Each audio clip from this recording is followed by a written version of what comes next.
Okay. So, what's going on, people? What's going on, people? My name is Sergio. And I'm Brandon. And welcome to the podcast. Welcome to the podcast. Welcome back, fellas. We're back in black. It's been a year. It has been a year and But several iterations. Several as well. iterations Several as iterations. well. But due to popular demand, we've been renewed for another season. Dude, the studio has saw fit to put our lovely faces out there to you good people That's one right. more time. One more fucking time, fellas. So, that's all we can really ask for, right? So, anyways, sorry, we're They could ask for like quality content as well. Yeah. Okay. So... My God, sir, it has what do you want to say about our little absence here, sir? I don't know. I mean, I don't want to say too much. We'll just say, I'll just say, been a little bit busy. We've been, of course, doing our own lives and stuff like that. Podcast, of course, we should always have time for that. But nonetheless, we're here. We're not queer, and we're ready to roll, right? So, now, Brandon, we have our topics here. Well, we should probably tell them the name of the Oh, podcast yeah, now. that's right. We That's are now another thing, officially yes. Not the name to be decided podcast. Yes, or we are not. The Dog Pod or Heavy Candid. Or Heavy despite the fact that I thought Candid, it was a really good name. Yeah. We are now Chin Wagging. We're now chin wagging with me and my co-host. So, or Brandon and his co-host. So, Sergio and his co-host. That was pretty accurate. So, we're back. We're here, and we're just here to talk a little bit. Tell you guys what the dealio is, So how's your day been, Sergio? What have you done all day? My day has been pretty good. This morning I went to go help my mom with her job, since she is working in a cafe. So, as some people might know, my mom works at a cafe. She owns a business over at like Inverness. I think that's Inglewood. I forgot what city that is exactly, but yeah, she works over there. And recently, a lot of people from that building, it's like a corporate building, a lot of people have left. So there's like less workload to be had. So I help her once in a while every morning. So that's what I was up to this morning. Came back, chilling. What about you, Brandon? Podcaster, piano teacher, and cafe barista. You truly do it all, Sergio Meza. Yeah, Professional Smash player, too. Professional Smash player. You already know, dude. Yeah, I do my best. I've been all right, Uh-huh. I haven't done much today. Today is just, I'm back in school. I don't think I was in school the last time we recorded a podcast. Yeah, I don't think so. No, yeah. I was listening back to the last episode 4, and at that time you were telling me a little bit about how you were working at Taco Bell. That was interesting. Man. Then that's some pretty crazy times. I recently quit Auntie Anne's at that time too, I think. So we were like, fresh out of the workforce, and now we're here. Now we are here. Now we are here. So, other than that, let's just jump into it. What do you think, Brandon? All right.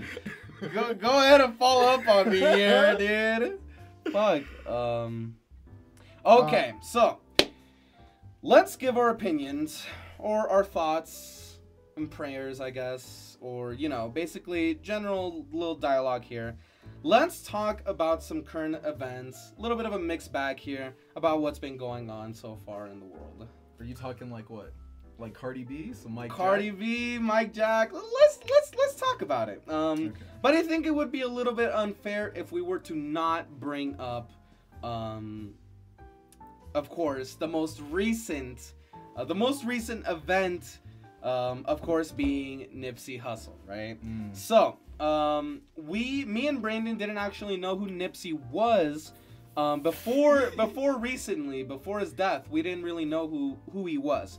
But after a little bit of research, a little bit of skimming here and there with some articles, we have a small idea of who he was and what he was doing. So, turns out, right now, what do you know so far about him, Brandon?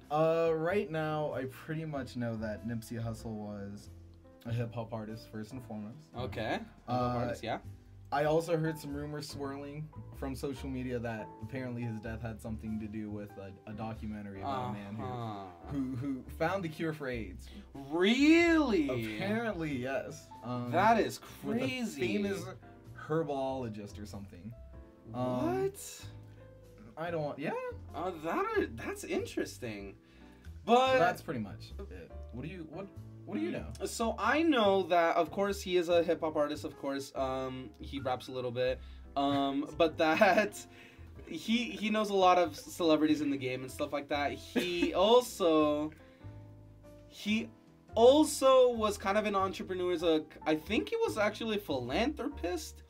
I don't know exactly which community, but I think somewhere in Los Angeles, he owns like some area or whatever, and he's also like probably like creating schools and stuff like that, that kind of thing. He's kind of supported those kinds of communities. So he was basically a pretty cool guy from what I remember, and I think that's why a lot of people are kind of broken up about his death, because he was just such a prominent figure in those kinds of communities and stuff like that. So but what interests me is what you were saying. So what you have been seeing or hearing about in social media, what are your thoughts on that? Like, it's funny you mentioned. So first and foremost, I think the reason Nipsey and a lot of other African Americans unfortunately get taken as much as we kind of want to point to this big bad, like the government. Yeah. And you can't actually pin a lot of it on the government. I think a lot of it just has to kind of do with the systemic racism inherent in the systems, inherent to what Nipsey, from what I hear, was fighting. Yeah, of course. Yeah, he was apparently fighting a lot of that kind of thing, and he was being very vocal about it through his music. I also believe that it's bullshit that a herbologist would make a cure for AIDS. Yeah, I kind of agree. From what I've heard, there's apparently like some conspiracy theories and stuff like that. It's basically, basically borderline conspiracy theories.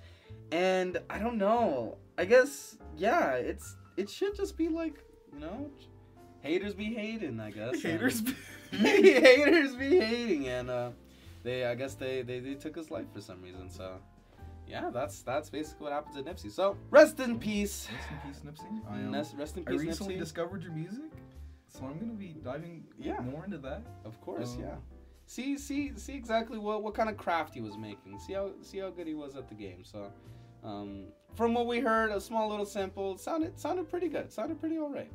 But transitioning from that, we have the next person of interest, which of course, if we're going by chronological order of what Twitter's complaining about, is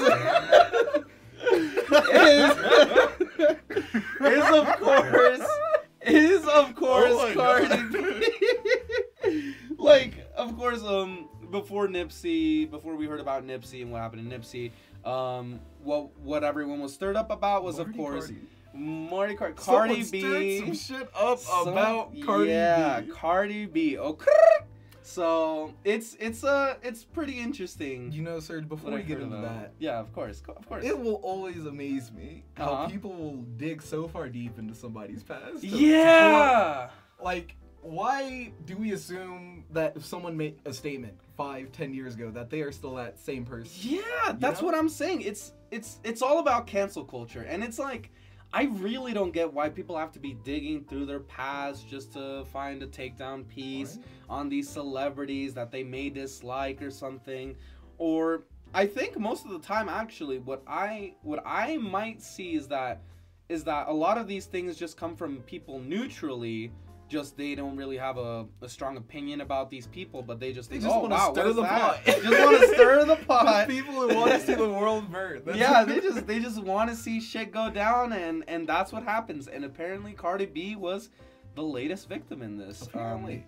Because but- you really have to ask yourself, who's outraged by what Cardi B has done? Yeah, it's pretty crazy. Yeah, it's like, I don't know. It's so basically, for those of you who don't know, let's explain what happened. So recently, Cardi B, what happened was that there was a Facebook live video, I think that's what it was, that resurfaced, a recording of that live video that resurfaced about her basically saying that she when some dude or whatever, I think when she was stripping still at this time, she would be offered a drink or whatever, she would see these dudes would come up to her, she would drug the drink of the guy, you know, they would want to take her home and whatever, but of course they'd pass out after being drugged, and she would claim to have robbed them and just dip.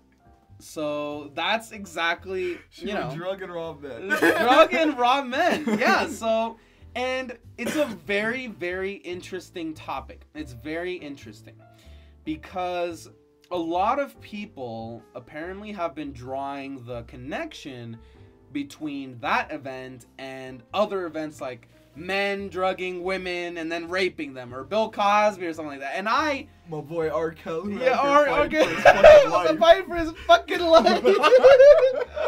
So it's like, it's pretty crazy to me. But what do you think about people who draw that comparison, Brandon? What do you think about that? I think that's a bit of an unfair comparison. Yeah, I agree. It's well, what do you think? Well, because for one, you can argue that with Cardi B and what she did say she was doing, she was struggling. She was trying to survive. Yeah. She was genuinely out here fighting for her fucking life. If I may borrow. Yeah. Like she was just doing the daily grind and everything, getting that bread, and I guess apparently it came to that, but like R. Kelly or Bill Cosby, they didn't have to rape women. Yeah, they didn't. Yeah, it's like, yeah, I just don't think the comparison between that and people like Bill Cosby, I don't think that's fair. And if we were to say if a man drugged a woman and then robbed her instead of raping her, then I think that would be a much more fair comparison. And depending on the, you know, the consequences of what a male would, what would come to a male, then we would also do that as a female. But obviously, we don't really hear stories of guys drugging and then robbing women. Because it's not really a manly crime. It's not really a manly crime, right? Yeah, it's that's like probably why. Yeah, and you it's want to like be bragging about how much dope you're selling or how many people you shot. Not that you robbed a green. Robbed a guy or everything. Yeah, and it's like I guess Cardi, you know, that of course gave her a little bit more clout, a little more power. You know, oh, there was this man. You know, of course, men were higher than me. She was just stripping, and they're the ones giving her money. They're the ones coming in as customers and stuff like that. I'm taking from these men who have money over me, and well, I guess just in general, it's just very interesting why people brought that up. But should we treat Cardi as a criminal? Do you think this is justified? What she did? Now that is now this is philosophy. It's like political philosophy in some sense. You know, societal. Technically, yes. With Cardi B and the act of drugging and robbing men, it is a crime. It is, yeah. It's not something I would advise any of our good viewers to do. If they want to like avoid prison or anything. I agree. Yeah. That being said, I think the context and the intent matter a lot. Mm-hmm. You know, of course. We do hear about people. You know, it's the classic dude comes into a gas station. He pulls a gun, robs the cash register, dips. Right. That's pretty classic. And like, of course, in that sense, we punish them like heavily, right? Like they go to prison for that. Yeah. It's pretty serious for them to do that. Could we draw that kind of comparison, right? Like armed robbery, you know? Can we compare that to something like Cardi, where she neutralized someone. You know, she absolutely broke their trust. You know, she used drugs on them, robbed them, and then, you know, that's it. She dipped, right? First and foremost, no man would ever trust a stripper. Let me correct you right there. No trust was broken. Yeah. Oh my You're God. right. You're honestly right. Yeah. But well, I guess. But it wasn't armed robbery. I guess Armed it was robbery robbery, is yeah. kind of threatening somebody's life. Yeah, you know? I guess you're right. Yeah, that is a good point. Then I don't know. Then does the intent really matter? Then it's You know, I just both in both scenarios that I just ran, armed robbery and her drugging and robbing them. Right? Those two scenarios. What is the cause? They're both trying to look for money.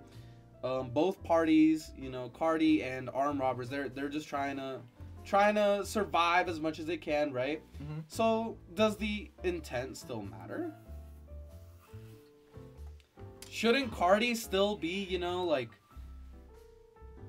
held accountable for this? All right. If we're gonna, let's say for the sake of argument, it is kind of the same crime. I guess then my point would be, Kendrick Lamar raps on Good Kid, Mad City about robbing. Oh, really? Are you gonna hold him to that? Oh shit! Well, Jay-Z is infamous for yeah. talking about how he used to push Pusha T. Yeah, Pusha T, all those. So we are gonna start holding people to what they've done in the past to kind of struggle and survive. Then why do we have to start with Cardi B? Yeah, I guess you're right. I think the reason is because people just don't want to.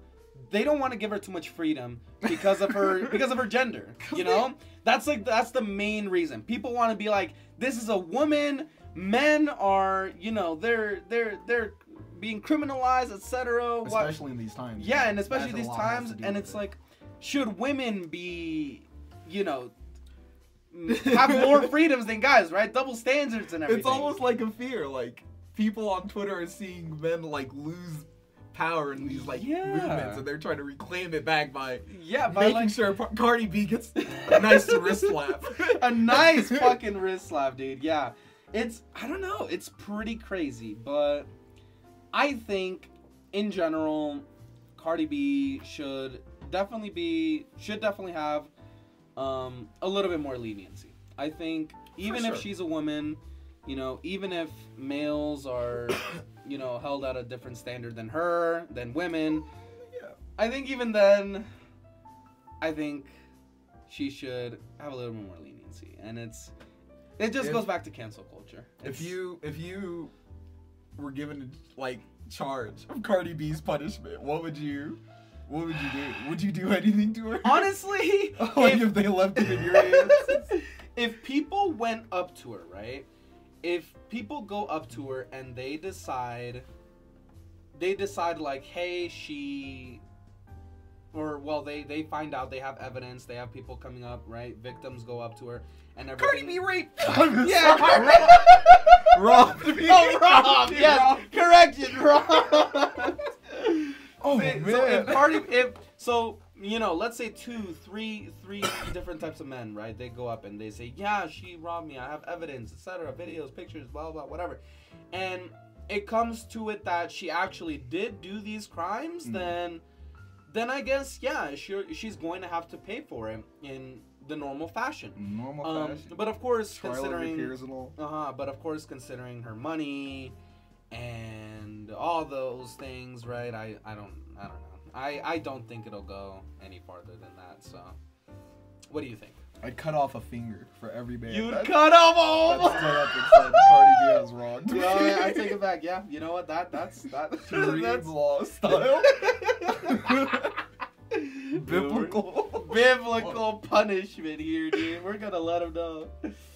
Oh man, but yeah, that's Cardi B. So I guess in conclusion, good luck, Cardi. But you know, if push came to shove, then push came to shove, you would want to see some action. That's just so weird to me. So are you telling me, like, what if somebody legitimately tried to say Kendrick Lamar robbed me. Kendrick Lamar. If someone legitimately came, Vince Staples killed somebody. Yeah, but see, like, you would want them to. Do we ever hear stories about that though? Right? Like Kendrick, like, of course, you know, it might have been a little bit harder. I don't know. What I'm trying to say is that, like, Kendrick and Jay-Z and, you know, people like that, do you ever hear people like coming up to them and then, or like coming up to law enforcement or the, you know, basically going up to the FBI and saying, hey, I need an investigation, this happened to me, I have evidence, you know? Do you ever hear that happening?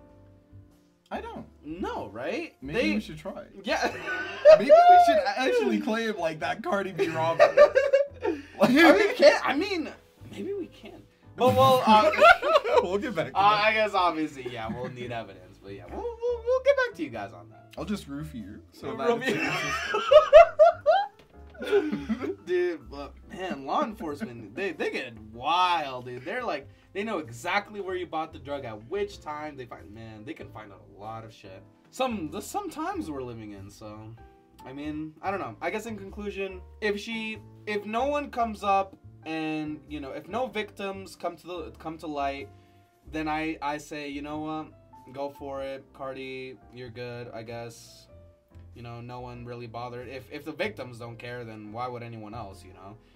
True. But if we do hear about victims coming up, I think I did read something about one victim possibly coming up, and apparently his life apparently isn't ruined. Cardi B probably took a 50 off of him. Yeah, probably. I don't know, maybe. I guess we'll see. But it's possible she might have taken credit cards, or she might have taken, you know, a lot of cash. You know, I don't know how much. I don't know how it works in strip clubs. I don't know how people who go to strip clubs. You want to go to a strip club and find out? Yeah, I guess we will find out. All right, next episode, fellas. Leave in the comments what's an appropriate amount of money to bring with you to the strip. And then we'll have a general consensus from there, and then the next episode will truly be something special. Oh, a special episode. Sergio and Brandon. Oh man, but well, that is Cardi B. Now, on to the next chronological order of another person who also was being complained about on social media. R.Kelly. Yeah, and we touched on R.Kelly a bit. Yes, we did talk about it a little bit earlier, but R.Kelly. Is anybody really out here defending R.Kelly? I guess is my question. Yeah, it's like, I guess I did hear. So this is what I read. I read that there are still a lot of women. Oh, yes, a group of women. The group of women who have paid to. Wanted to pay to post his bail and everything. So there are still some women, you know, around the globe, I guess you could say, here and there, that want to support R. Kelly even after the claims. And honestly, that is pretty crazy. It's pretty crazy to think that there are still people who support a guy that there's so much evidence against him. Right? So much shit pinned on him. Apparently he's done so much shitty things, right? But despite that, people will still just support him. And in that, do I say, are they separating the art from the artist? Now this is something. So we have a dear friend of ours. We won't spill names. Oh, go on. We'll just call him N. So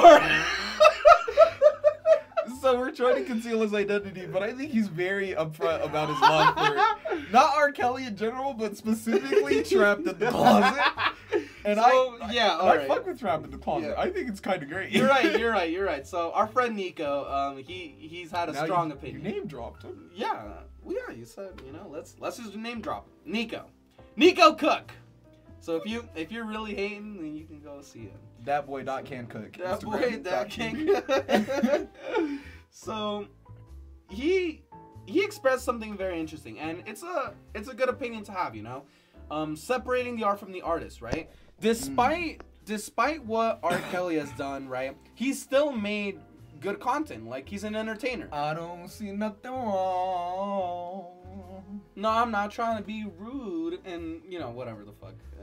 And But, oh, I know what you're talking about. forgot Let's not, you know, Yeah. say some R.Kelly lyrics Yeah. right now. No, we're gonna be copyright straight. Test each other on our R.Kelly knowledge. But yeah, so basically, you know, he said and he's expressed to us that like it really sucks that he's going to prison because like he can't finish Trapped in the Trapped in Closet. the closet. Trapped in the Closet will remain an unfinished It will mean series because they will of course lock him up forever. Yeah. Because he is. So it's basically gone. I guess he's gone. So, but like it is interesting to like see that there are people who support his art. Like it definitely was entertaining. He's made good music. He's made Trapped in the Closet, which was pretty funny. It was good. Right. I kind of liked it when I was starting it out. But in times like these, when we know that like every time you click on Trapped in the Closet, it's actively going to R. Kelly's defense against these women. Yeah, I mean, it's kind of, you want to separate it, but how do you? I guess it would be pretty difficult, you know? Yeah, it's like, I guess it would be technically supporting the artist if you were to support the art. But it's like, if we hold these people accountable for what they did, right? And we separate, and if we don't separate that art from the artist, then what the hell? We're just letting good art go to waste, right? And of course, I mean, I'm not like saying like, oh my God, R. Kelly's the next Picasso, but You know. it's just, it would just be a shame to see good talent go to waste, right? And I'm not saying, hey, I'm supporting what he did. There's a lot of evidence, and he's going to jail. Like Straight up. he's done. Like, R. Kelly is not exaggerating. He's really fighting for his life because that man is gonna be locked up. Yeah, he's gonna be gone for a while. So like I'm definitely not supporting him in that case, but I am supporting what he's made. Like I will support that.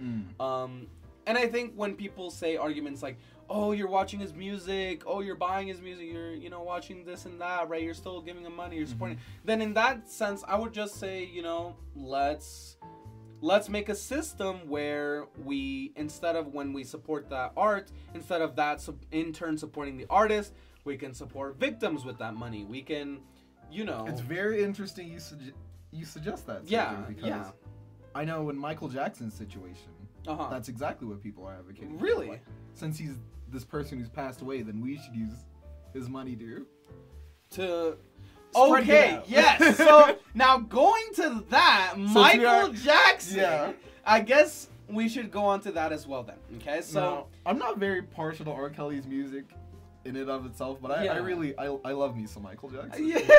Everyone loves Michael Jackson. Yeah, I mean, yeah, R. Kelly's pretty cool, but I definitely lean towards Michael Jackson more. He's definitely made his mark on the world, I guess you can say. He's definitely out there. So it's like, well, let's talk about exactly what he did, or what has been alleged. Well, it's the same allegations that have kind of always been spread. I guess so. Yeah, I guess it's been many years that it's been there, but apparently, Surviving Neverland. Yes. So, 2 young men, right? Am I correct? It was 2 young men. 2 young men were sexually abused by Michael Jackson when they were younger. That is the claim. Details, like fine details, are a little bit blurry to me, but basically, to my knowledge, what evidence suggests, hard evidence suggests, is that Michael Jackson was in a bed with both young men. Yep. And we do not know anything else, but that's basically the hard evidence, is that they were both in bed with Michael Jackson. That's it. Which in and of itself is extremely inappropriate. It is really inappropriate. Fucking up those kids. Yeah. Like sleeping in the same bed. Yeah, it is. It's really weird. But I could be the Michael Jackson advocate, and I can, you know, the Michael Jackson fan, but I can just say like, he was just having fun with his little boys. Little boys, you know, he was just, you know, having a little buzz, you know. Allegedly. So like, I could definitely say that, and I can also say, yeah, holy shit, what the hell is he doing in a bed with two young boys, right? He's definitely wanted to do a lot more, and he's done a lot more. Like, and he. We can say that. We can say that. That's not what I'm saying, but that's what can be said, and that's what people have been saying, and that's exactly what the documentary says. Is that yes, he did these things to these boys, traumatized them, physically abused, or not physically, sexually. I guess the same thing, whatever. But anyways, that's basically what happened, and in that case, which is a little bit different, but kind of a little bit different, of course. You know, Michael Jackson does have past. Can't really be held accountable. Yeah. For these actions. Well, maybe we can hold him accountable in some way. Okay, like, how? Not. Well, you know, is it money? I guess taking his money and stuff like that. Yeah. But in that case, again, I say it's kind of beating on. Yeah, of course, and it's like again, there I would argue and keep saying, right, like, why aren't we separating the art from the artist? I want to still listen to Thriller. Yeah, song, you know? Thriller is good, you know. Bad was an amazing album. Thriller, of course, was also a great album. He's just made a lot of memorable music. He's inspired a lot of creators throughout the years, a lot of artists. You know, he's as I said, he's made his mark on the world. And he has also definitely touched young boys. So you think he's definitely guilty? See, all right. Here's what I think. I do not think that he truly and sincerely acted on what might be feelings of predatory or feelings of pedophilia. I will maybe say that he definitely could have been a pedophile. Does that mean that he acted upon that, you know? He could have been a pedophile. Yeah, sure. You know, there's a lot of pedophiles that go throughout their years, go throughout their lives, who don't do anything. It's just an unfortunate, you know, scenario. So, the documentary is just claiming that one extra step. Yes, he did do things. He did do this. He acted on those urges. He did that, right? I don't know. That documentary seems very, very weird to me. You've seen it?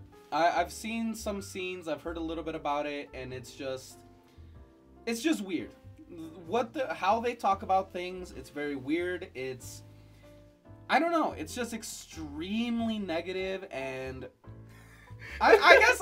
I mean, like, I guess you could say, like, why is a documentary about how he traumatized these young boys supposed to highlight the good he did? Yeah, I guess, yeah, it should be extremely negative, right? But, like, you can't just. It just, to me, it felt like a hit piece. It felt like, to me, like a takedown piece. Like, again, cancel culture. That's exactly how it felt to me, just in a documentary form, in a more old-fashioned manner, instead of people complaining about it on Twitter. That's what it felt like to me. So you're saying in some way we've always had this canceled? I guess in some way, shape, or form, yeah. I mean, I guess maybe it's a lot, like 100% more prominent right now in today's day and age, but... Well, now that anybody can dig in anybody's past and pull out anything from anything you know.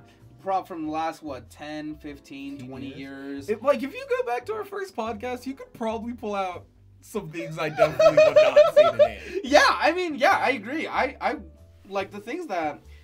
And I guess you, the audience, you guys can definitely go back and watch our previous episodes. And you should. You know, and you should. YouTube.com/ Chin Wagging with Sergio and Brandon. So, I mean, don't go to that URL yet. No, yeah, that URL does not work. We will. We'll link it somewhere. I guess if you're already listening to this, you're probably already home. Yeah. So just go back. Just go back and everything. But the point is that, like, you can go back to those podcasts and you can see, you know, what we've said, what we've expressed, and stuff like that, right? It's like we don't really... We might not say those things today. People change. It's human nature. Unfortunately, there's just a very, very large majority that say... Right. When you're living in a digital age and there's hours of you online saying and doing things... Yeah, it's... You know... I don't know. It's very, very interesting to me, but that's crazy. Cancel culture. Is there anybody who's popped up in these controversies who you've genuinely felt we should kind of like? Is there anybody who's, after these allegations have come out, you've personally decided not to kind of support them? There was, let me think. I think probably the closest is R.Kelly, I guess.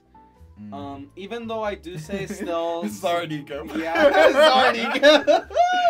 Gonna watch this in Haiti. But, like, I don't know. I think that's the closest. But even then, I still say I'll still listen to his music. I'll still watch Trapped in the Closet. Because I know when to separate the art from the artist. And it's just something important that we need to do if we want to preserve good talent, you know, without preserving who the people are, right? What they did, what they've done, what they will do.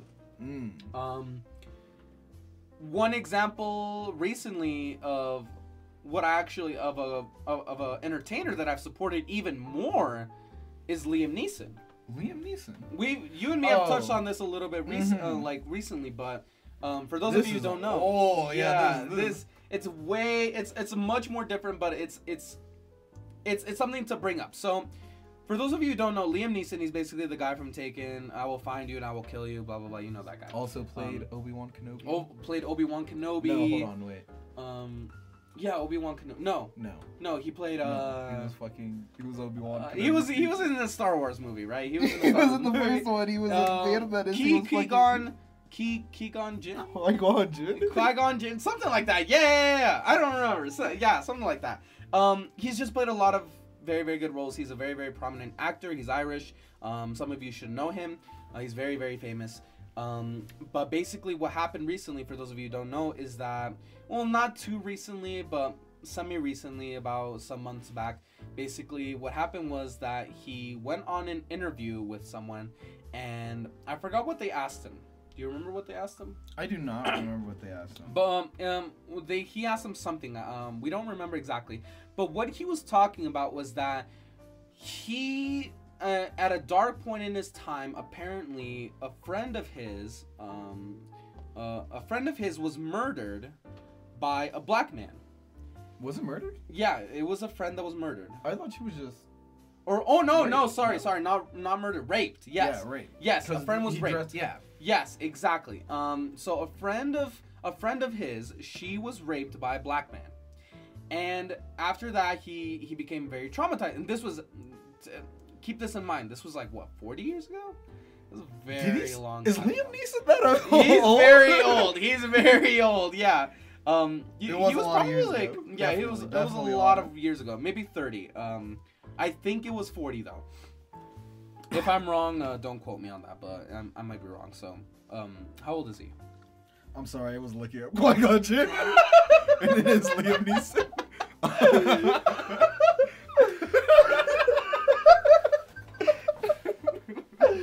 I guess that's the same thing. So, alright. But yeah, anyways, it was just a very, very long time ago. That's what matters. And with this, he said that once in a while, right, this would just be like an awful thing. He felt like, you know, emotionally angry. He felt extremely, extremely angry. Right. He was in a very bad mental. He would visit pubs very late at night, right? He would get pissed drunk. He would wait outside for a black guy, for any black male, to go outside and start a fight with him. And his intention was to be able to, like, you know, fight them as well and kill them. That was his intention. Liam Neeson was out here. Yes. Young black. Yeah. And it's crazy because the most important thing about this is that he came out and said that. He was the one. He said, right? He said he was gonna do it. He, you know, revealed what happened to his friend. He said his thoughts. He claimed he knew that he was wrong. He said all of these things, and he reported it to an interview as well, who would publicize it to the entire world. And I think that's the most important thing, But even then, people still went against and they wanted to cancel him. They were like, Liam Neeson is a racist. He does not deserve to do any more movies. He deserves jail, some people said, which is a little bit extreme. So it's like we can't even acknowledge our past. Yeah, we can't acknowledge our past, right? And some people just think, you know, oh, these people with higher power, higher influence, they should be perfect. They should be, you know, they should be able to do what they want. I think, a lot of it is searching for something almost godly in the artist. Exactly. And it's like people just want to hold them to a higher standard. And to me, I think that's kind of unfortunate, in my opinion. It's like unfortunate. But it's also really hard to hear that the person you really like, who makes the series you really like, rapes girls. It rapes girls. Or, you know, you hear that, you know, a very, very strong female artist, strong female figure with a lot of influence, apparently, she's taken advantage of men, right? Yeah. She's taken advantage of them, she's robbed them, she's committed crimes against them, right? And I'm sure that can definitely be hard for someone out there to hear. Yeah, it would be pretty difficult. And, you know, one of the most famous pop artists, the king of pop himself, apparently is a pedophile. It just sucks definitely to hear. Has had. Like, inappropriate things have definitely happened. You know? I guess they could have, you know? Oh, they were sharing a bed. It's not good. Like, that is fucking like, I don't know. I guess, moving on. Yeah, moving on. But yeah, in conclusion with these current events, cancel culture is pretty unfortunate, but in my opinion, I think we should have the mindset that people can change, and we should not hold them as accountable as they would have been if they just had done that crime, you know? Right. So yeah, that's my opinion. What do you think, Brandon? I'm gonna have to agree. I don't think there's anybody I have stopped supporting after a controversy has come out. Yeah. Me too. Same. And that's mainly because of my feelings about separating the art from the artist. Yep. Mm-hmm. Because sometimes fucked up people make some really good shit. Yeah. I mean, it's like, true. That is a really, really good comparison. Yeah, it's like, I guess, like, Kanye is bipolar. Obviously, he's not. Nothing. I'm not trying to draw any connection. Since you brought up Kanye, but a lot of people don't want to listen to him because of the MAGA hat stuff. You know? Oh yeah, the MAGA hat and stuff like that. So even though it wasn't as severe as some of these other people, right? It's still, he was also in controversy. There's still that feeling of betrayal. Yeah, that people looked to Ye for something that he wasn't. Yeah, of course. And when he turned out to be a human being, they wanted to cancel. Yeah, it's just crazy, but. You know, I guess, in conclusion, fellas, people of the world, separate the art from the artist, okay? If you learn to do that, you'll support good content, but I would understand if you decide to not do that. Right. If you decide to connect both, if you decide to... not offer monetary support to somebody. Yeah, to somebody of the actions they have done in the past. That is 100% understandable, and I would be with you on that if you decide to do that. But me personally, it was me. Yeah. The allegations about me come out in the future, I will expect you all to still tune into the podcast. Tune into the podcast. I'll be calling him for prison. I just drugged and robbed women. Just drugged and robbed with nothing past that. Don't worry. But I stole candy from children. Stole candy twice. from children. I guess if we're on this. Stole kids' lollipop was, you know, But well, let's move on to what's next. Now, Brandon, I have a couple topics here for you. I want to hear a couple of things from you here, okay? And I think these would be some good things to end the podcast on, okay? So, first thing here. As you know, you and me, we're young men. We're young adults. That's fair to say. We're allowed to have fun in the ways that we choose, right? Fun in the sun. You know, specifically here, we're gamers. Yeah. Yeah, We you are. know, I'm sure a lot of people already know. We've talked about League of Legends. We've talked about League of Legends a lot, yeah. So, but we're not. we're not going to be right now. League of Legends is not really nothing happening there in that world. What I want to ask is, I want to see if we can review some of the games we've been recently playing, share our opinions a little bit, see if maybe we convince some people to maybe try something new. Okay. So, what have you been playing recently, Brandon? So recently, so I have a lot of consoles. So let me kind of just give like a game per console. Okay, all right, that's a good idea. So first and foremost, on my PlayStation 3. Okay. I recently, PlayStation 3. and it's also out on the Nintendo Switch, which I would recommend you got it. Yes. I wish I knew it was coming out on the Switch, so I didn't buy my fucking PlayStation 3 copy. I'm talking about Steins Gate. I don't know. Steins Have Gate? you ever heard of it? I've never heard of it. No. It's a visual novel series. The visual novel. Because So like, I am also a weeb on top of being a gamer. So hell Steins yeah. Gate is one of my favorite animes. Okay, so it's an anime too. That's cool. Yeah. That's cool. It's how I got exposed to the series, but apparently it was based off this graphic novel video game. Okay.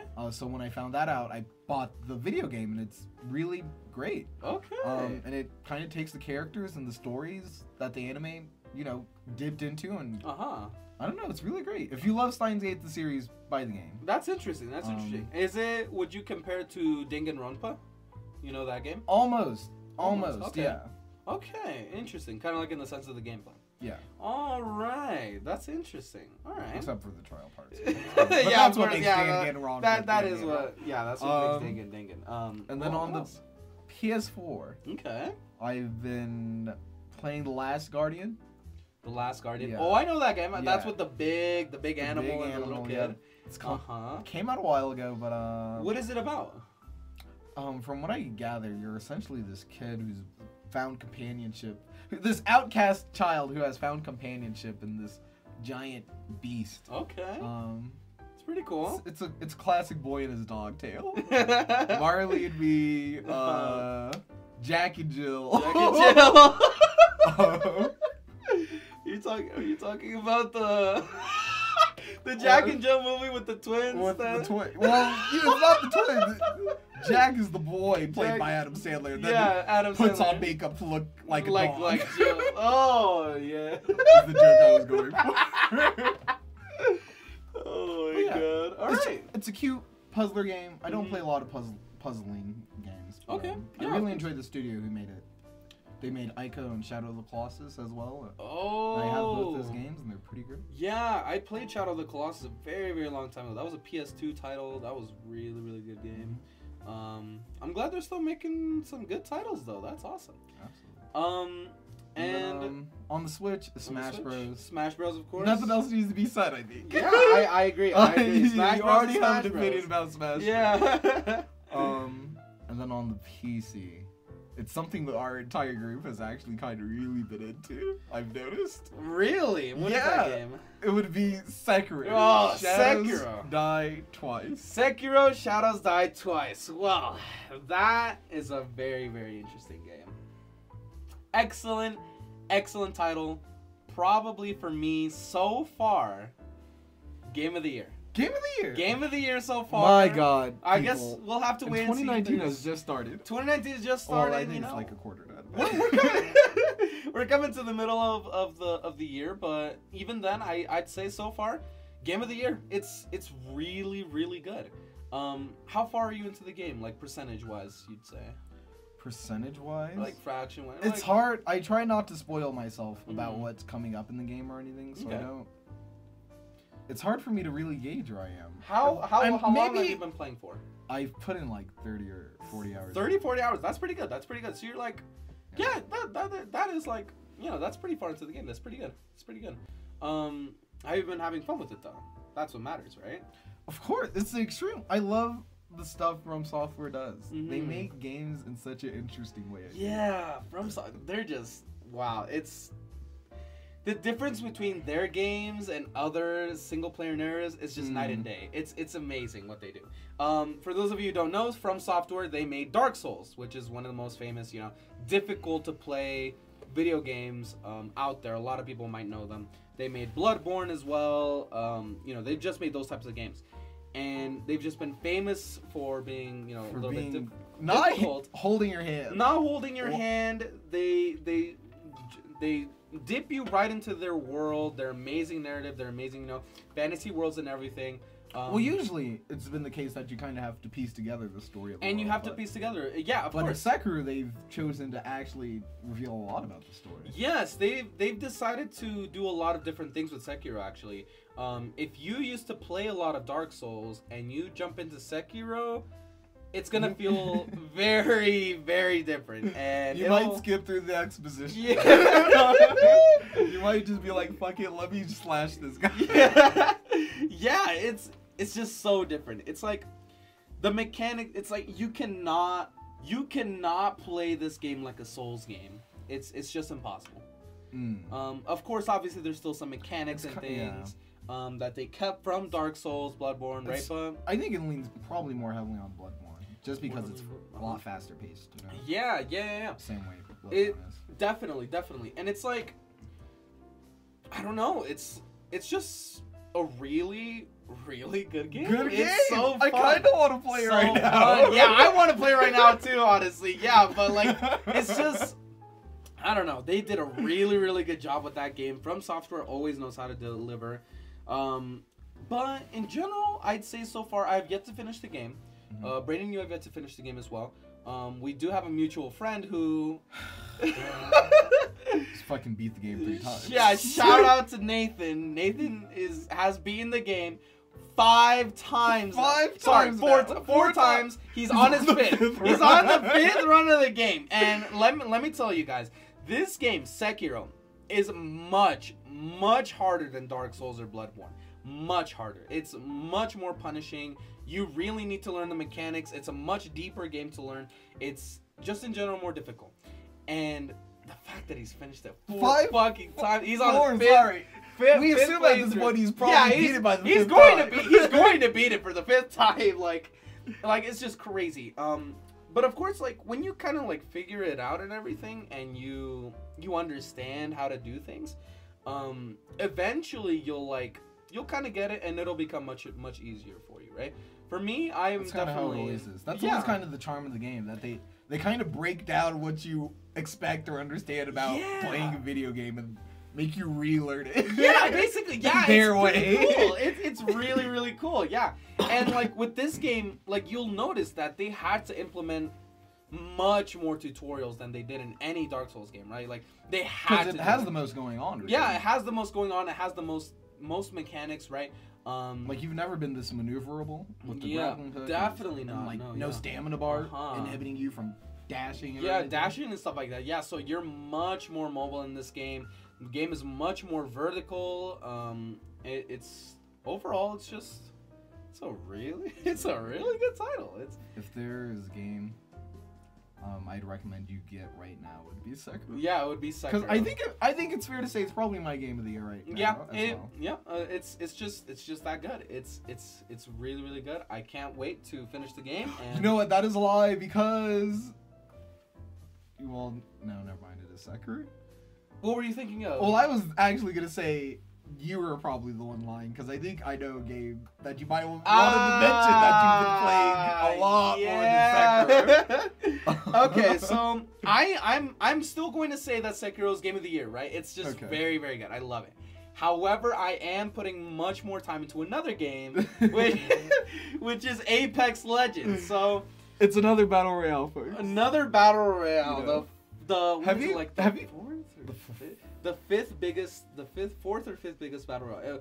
I don't know. First, how many battle royales have you played at this point, sir? So I've played PUBG, I've played Fortnite, I've played Blackout, and I've now played so it would make it the 4th biggest battle royale. It would be Apex Legends.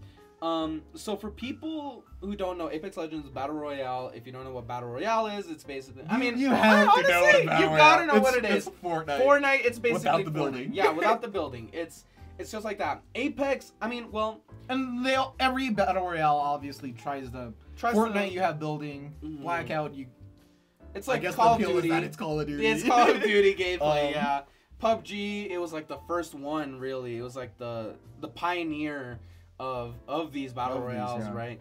And of course, Apex Legends. The thing about that one is just the mobility, kind of, and it's like, well, it's a lot of things, really. It's kind of so battle royales. The main thing is that it pits a bunch of people together, and the moment. And so battle royales are essentially end up being. I think they want to go for like a Hunger Games vibe. Yeah, it's it's this always a environment Hunger that's Games vibe, enclosing yeah. and enclosing, and you're fighting for your life, fighting for Yeah. your fucking life. Fight for your fucking life. And what it usually, in my case, ends up being is that you spend like 10 minutes gathering all your supplies, and then you get headshot across the map from a guy who's a fucking pixel. And that's like The next game. And then next game. And that's like, there's so many things that Battle Royale does so well that I really, really love about it. It's like, you can do many different types of playstyles. You can go in guns blazing, go into a spot where a lot of players will be, try to kill as many as you can, try to be the last one surviving in like a town or whatever. And then you get to keep playing the game, and then you're on your way to winning it as well.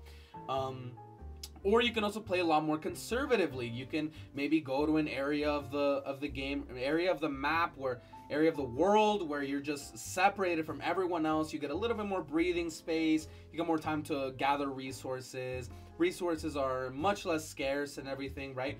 And you can choose to do that. Maybe be a little bit more campy. Take your time and play through the game until you get to the end, right? There's just a lot of different ways to play the game, right? And of course, you can do a mix of both, as always.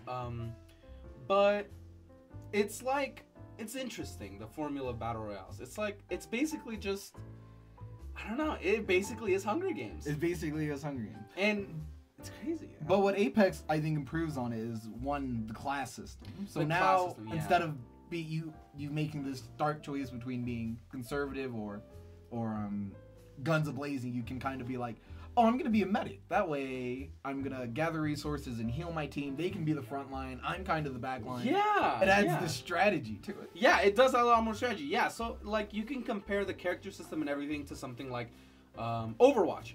Where Overwatch has these characters who do different things. They have different abilities, right? And, like, it would basically be like adding the dynamic of those kinds of characters into a Battle Royale. And I definitely agree. It's like Apex just does it very, very well. And that's kind of the thing about Apex that makes it different. Instead of you just picking a skin for a character, everyone on the same playfield, now you pick abilities to choose from, abilities to use during the game, what your character will do, what your character will say, right? Of course, there's still customization. You pick from different personalities. It's really, really interesting. And I think they did it very, very well. And that's the game I've been spending the most time on, and I really, really like it. They did it almost surprisingly. Yeah, and it did it very They did not know what to surprisingly. do with it. They really didn't know. Yeah, it's crazy, but like, basically, this game was made by the studio Respawn Entertainment, who made Titanfall, and a lot of people might remember Titanfall because it was just very, very popular video game. It was, you know, it was excellent to play, fun, fast-paced, right? Added a lot of new things to the FPS genre, and now that kind of dynamic is added into a battle royale, right? So it's mixing a lot of things together, and it ended up just being a surprise, right? So Absolutely. I started playing because Brandon just randomly We joked told me about it. I Yeah. saw that it was a free to play, and it was another MOBA coming out, so of course I was like, ugh, another fucking MOBA. Oh, no. This is EA's MOBA before they EA's release MOBA, another MOBA a month from now. Yeah, basically. And it was interesting, and it was just like one day Brandon was just telling me like, oh, it's It just was the like, night it came out, or like the day It was after the it came out. day or after. something. No, it was the day it came out. It was. The day it came out, me and Brandon just Brandon just told me like, hey, there's this new game and everything, and I'm like, really? And we just pop right in. We kind of learn the skills, the dynamics, and everything about the game, and eventually we kind of get it. But of course, obviously, we're losing a little bit. But it kind of took me. And then skip to a week later, I come back to play it for the second time, and Sergio's level 50. Yeah, I grinded that game so much. It's just so good. It's just so good. It's interesting. I just really like it. I've tried PUBG. PUBG was pretty good. I was just really bad at it. Blackout, I was really bad at it too. It was like, but Apex, I'm good at it somehow. It's interesting. I don't know. I'll say the thing about Blackout, it's a hard game mode to play because in the back of your mind is always there's a better Call of Duty game mode I could be playing. There always can be, yeah. And I could be on zombies. I could be on hardcore mode. Why am I playing? Be multiplayer doing single. Like if I want to play a MOBA, why do I go to this? Yeah. So it's like, it's really interesting and like, but Apex has been very, very big. It's basically like given a very, very popular Twitch streamer, Stroud, just so much recognition and subscribers, money, all that stuff. It really gave him a platform to like skyrocket off of. We fucked up. Yeah. We should have streamed our first time playing Apex. We should have streamed, and we could have gone big. That's the way the cookie crumbles, I guess. But yeah, that's what I've been playing. For me personally, some games you're playing, Serge. Yeah, so it's been Apex Legends, and personally, I always like to have one game that I can always go back to. Now I can always play all the time, right? When I was younger, it used to be Call of Duty. I always would go back to Call of Duty. I would love Call of Duty. Go back from school. Turn off your brain and play. Turn on my brain, just play Call of Duty. You know, have fun with my uncle and my brother when we were younger. It was all a lot of fun, right? Eventually, comes to high school, I start getting closer to Danny. Danny introduces me to League. So now I'm playing League for years with League. Honest to God, League. Oh my God, League of Legends. All right, we're not gonna talk about it here. We'll do like a League of Legends recap, 2-hour long podcast. 2 hour long. Everybody we know who's ever touched the game, so that we can all shit on it. Yeah, we can all just shit on it and talk about our opinions on it. But yeah, that'll be a good episode too. But yeah, it used to be League of Legends for years for me. It used to be like 3, 4, I think, I don't know. Yeah, 3 or 4 years. Safely all of high school. Yeah, safely basically all of high school. Freshman year. That's when he introduced me to it, and that's when I started playing it, and that's, from there it's history. I still play it once in a while today, though, but other than that, it's not my main game anymore. It's Apex Legends now. Well, before Apex was Call of Duty Black Ops 4. I played a lot of zombies. That was basically always my dynamic, personally. I really, really like the zombies mode from the Black Ops games. That was always the thing I kind of like mained. It's the thing that I always went back to. I wasn't really one of those guys that would go into multiplayer, have fun, in lobbies and friends and stuff like that, right? You were the guy who was prestiging 60 prestiging 60. I wasn't there, right? And it was like, I was playing zombies and I was surviving, countless hordes of enemies. It was really, really fun. I like the mechanics of it. I still love it to this day. Call of Duty for sure is still a fun game to this day. It is definitely a fun game. We shit on Blackout, but that's because there's just literally there's a better game there in Call of Duty 4 than Blackout. Basically, yeah. And Blackout, it can be enjoyable. It's definitely got its thing about it, but of course, for me personally, it's just zombies. It's always there. Zombies is just fun. It's amazing. I'm good at it as well. I go to high rounds, everything, right? That used to be my thing. Before Black Ops, or after Black Ops 4, though, right when Brandon introduced me to Apex, and now it's Apex Legends. Now Apex is my grind, it's my go-to, it's new, it's fresh, it's got new content coming, and I'm ready for it. I am definitely going to hop back on board now that more characters have been introduced. Yeah. Because my thing was, I kind of got bored of just the same 5 but now there's 6. Yeah, so now there's So yeah, there's going to be more characters and everything, and it's like, it's interesting. Honestly, it's a great game. And let's see, but any other game that I've been playing recently, I kind of stopped playing some Smash. I've been focusing more on my PC gaming, but I definitely like it as a party game. It's definitely one of those Smash is a great party game, and we've taken a sacred oath to get insanely good at it. Yeah, you're right. And I've been playing for a very long time, I've been playing for a much longer time than some of the friends that I know. Hugo has gone into Smash a lot heavily recently. Brandon, you've played some Smash. I have not played Smash since like the Wii when I was 8 or 9. Yeah, and like now this is like your title, right? And it's pretty crazy. And other people, right? Like Nathan, he hasn't ever really played Smash, but when he was here, we played tons of it. It's really, really fun. A lot of that stuff, right? Like, but I've been playing for a very long time. I've gotten used to the mechanics and everything, and it's just always a game that I love going back to. I have fun playing. And I'm glad people are getting a lot better at it. You and Hugo specifically, you guys playing it a lot. I'm pretty happy that you guys gotten better at it. And Nico, of course, he'll play when he likes to. When he's not. When he's not bumping, you know? trapped in the closet. Yeah, when he's not bumping trapped in the closet. But overall, yeah, that's pretty good. That's honestly, I have a couple of other games on my Switch that I'm playing. I'm playing this weird game called what was it called? It was A Night in the Woods. I'm playing a little bit of that once in a while right now. That sounds familiar. What is that about? It's basically about this. It's basically like anthropomorphic animal world. These basically people. It's basically about this kid. Well, not really kid. She like dropped out of college. She comes back to her hometown after a while, after having left after high school for a little bit. I think it was like 2, maybe 3 years, I think, something like that. She left, and she left her hometown for a while. She left all her friends and everything, but she went back. She dropped out of college. She went back, and now she sees how everything has changed, right? A lot of people in her life have changed. Some, maybe 1 or 2 have been kind of like, the same, but overall the environment is just different.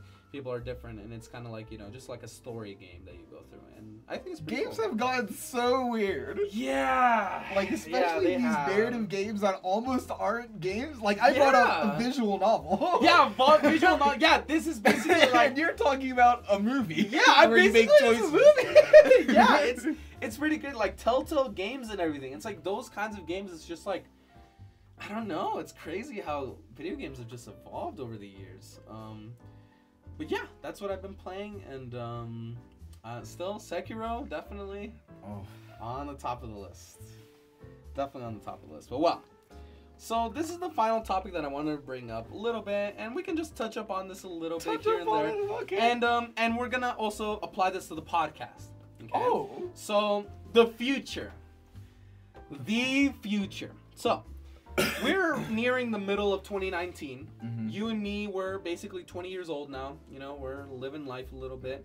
You're still 19 though, right? I'm still 19. Yeah, when is your birthday? November. Well, it's September. well, December. It's sometime in the fall. I'll keep an eye out.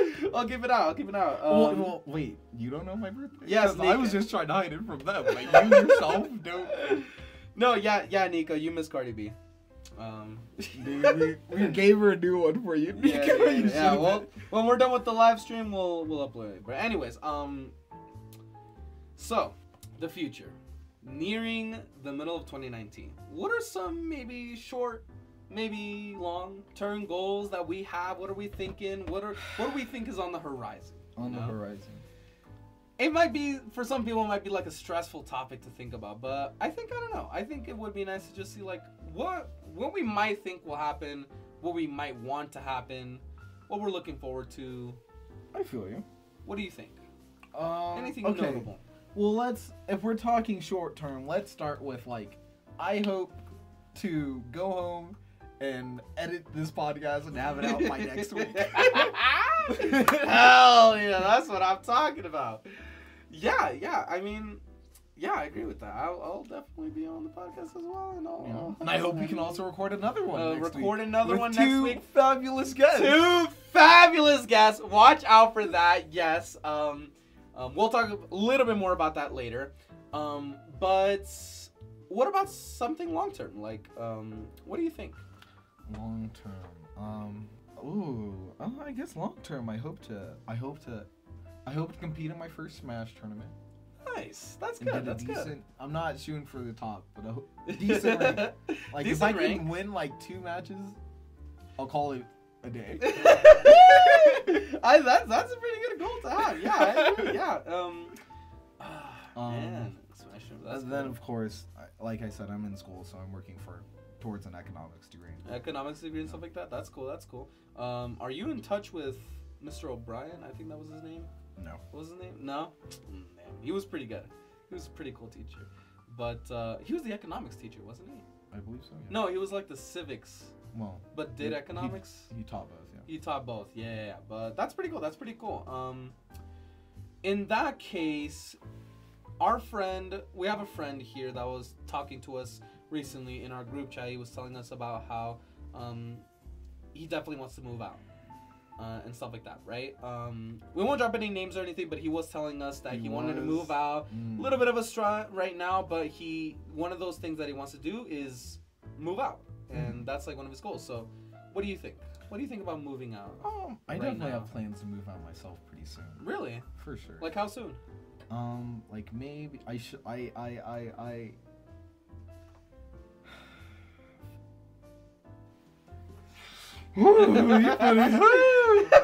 We gotta because get if I say hard this goal out loud, English. then like if you can actually try like from a year from now, you're gonna hopefully do it. But I mean, no, yeah, I understand. Like, you can definitely. I'm gonna say like, in a year or less. Probably. In a year or less, yeah. You can definly say that, and it's like I won't really hold you accountable to it. We can't. It's my. I'm gonna hold myself accountable because now there's this recorded thing where I say I'm gonna do this, and then I'm. And then I'm gonna play it morbidly to myself in a year. When I mean, I guess that's the beauty of it, you know. We'll just see how we might grow in it. But you can never really predict chain of events, as our good friend Danny always says, as he always mentions. Man plans, God laughs. Man plans, God laughs. I like that. Yeah, it's just. I don't know. I guess I agree with that. I guess maybe holding yourself accountable if it's on record, I guess is a good idea. No, but I think I read somewhere that apparently it is good for you to get out your goals somewhere. Write it down or tell somebody. Yeah, that is a good thing. Yeah.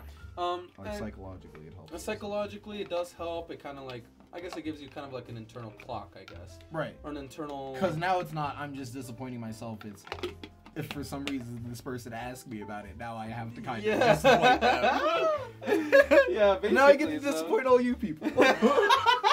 Well, now we both do. What are some of your goals, Sergio? Short term, I'm gonna have to say definitely get this concert out of the way. Planning a concert for my students. For those of you who don't know, I'm a piano teacher. You are a piano teacher. Well, have you been a piano teacher while we recorded the podcast? Because as you said, I think for a year. I think for a year now. Yeah, I've been teaching for like a year now. Oh. Definitely going to be a year. No, actually longer than that. So that's been going on for a while. I'm planning my first ever concert. My old teacher, the one who hired me as well, sold you the business. Sold me the business. Her name is Marla. And yeah, that's her name, Marla. And shout out to Marla. Marla. Yep, gotta love her. Gotta love Marla. She moved to Texas and she gave me the business now. She sold me the business. But now it's been a very, very long time since all of the students, and everything have had a concert. And she always did that every year for winter. This time I kind of skipped it. I don't think I was ready for it. But now I think I need to do it. I need to do it now. Are you making spring or winter? I'm gonna make it summer. Summer concert. So it's gonna be a lot more different. It's a lot easier with winter because you can kind of give students a general theme of what they're gonna play. Like winter, like Christmas songs. Christmassy, but holiday, this time summer. It's gonna be some Bobs, right? Some be Billie Eilish, some Ariana Grande, some Jonas Brothers. Now that they're back, Childish Gambino. Feels like summer. Some summertime bobs. Summertime bobs, yeah. I mean, I totally wish, but like those songs just are way too difficult to teach. I was thinking of showing one of my students Feels Like Summer from Childish Gambino. I was thinking of showing them, but when I was reading the sheet music, I was playing it myself. Like, obviously, I was able to play a little bit of it. I was trying to figure it out and everything, but it was just way, way too difficult to show my students. They're still a bit too young. But in general, they're just going to be playing, a variety of different songs. Obviously, there will be one person who will play Jingle Bells. Jingle Bells is always a classic to be able to play on the piano. Chopsticks. Chop suey? Chopsticks, chop suey. I mean, someone was playing chopsticks earlier, but not anymore. But yeah, I just have a lot of different things going on right now with my job. It's getting a bit... Honestly, it's getting a bit stressful, but that is definitely, short-term goal. Get that concert out of the way, have July all to myself, and we'll be Gucci, Wow.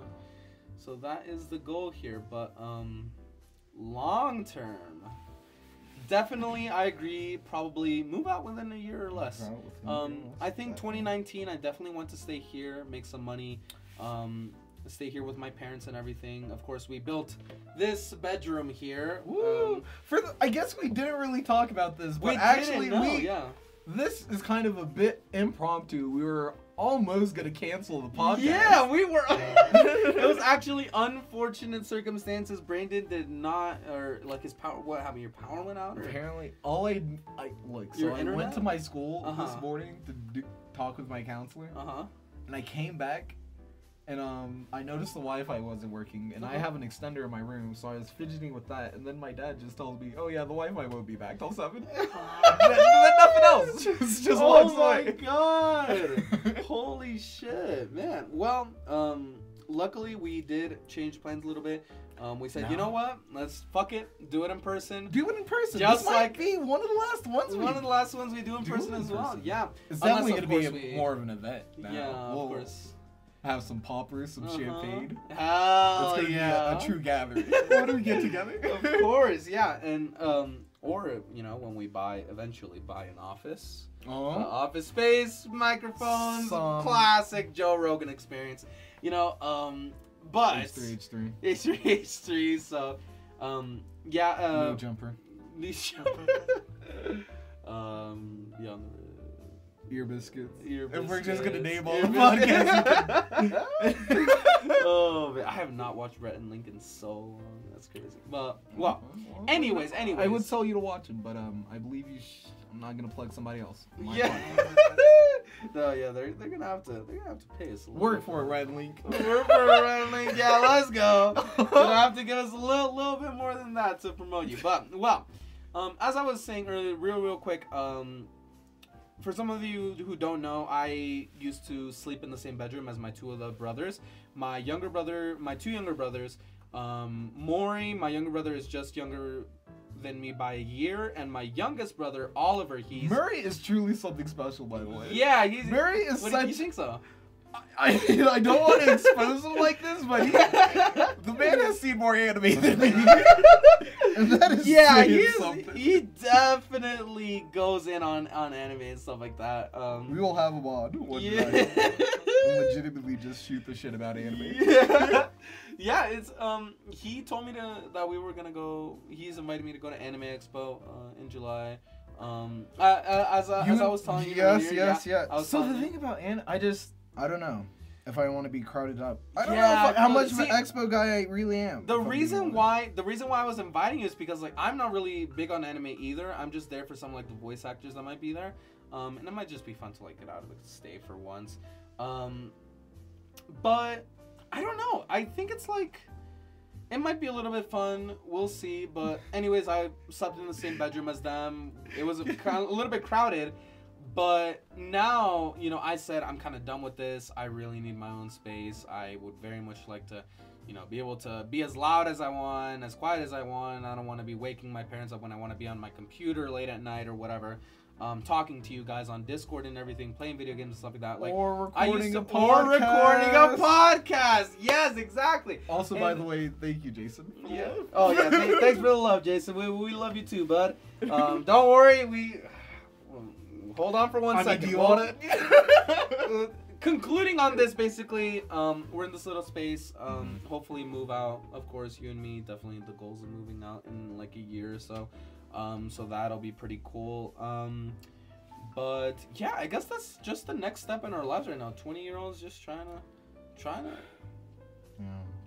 I guess, really solidify adulthood. You know? Whatever that.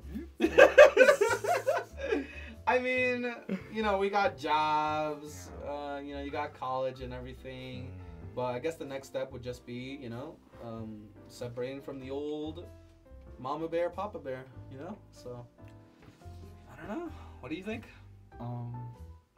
I think that was well said, Sergio. Of course, but, well, with that said, let's talk about Finally, our final topic, I guess. Podcast future. So, let me tell you what I'm thinking, Brandon. And I mentioned this before, but I'll mention it as well publicly. So here are my plans for the podcast. I am planning to bring more unexpected guests, unexpected to me and Brandon, unexpected guests that we may not have talked to for many months, many moons. We haven't talked to them in a very long time. For example, maybe ever in some cases. Maybe ever in some cases. Yeah, maybe we've never really interacted with these people before. Maybe we've seen them in high school and stuff like that. That is kind of like my main goal: see people who we might have not interacted with in high school and stuff like that. You know, people that we are interesting people that we kind of love. Yeah, to talk to. Yeah, that we love to talk to. Yeah, and our very next episode next week, hopefully Tuesday, we will get, of course, the legendary, amazing Rigo and Jason on the podcast. They posted something very interesting on Rigo Snapchat. Very interesting video. I won't spoil anything, but on Rigo's Snapchat, he gave me a perfect idea to introduce them next episode. So that'll be in the works, hopefully.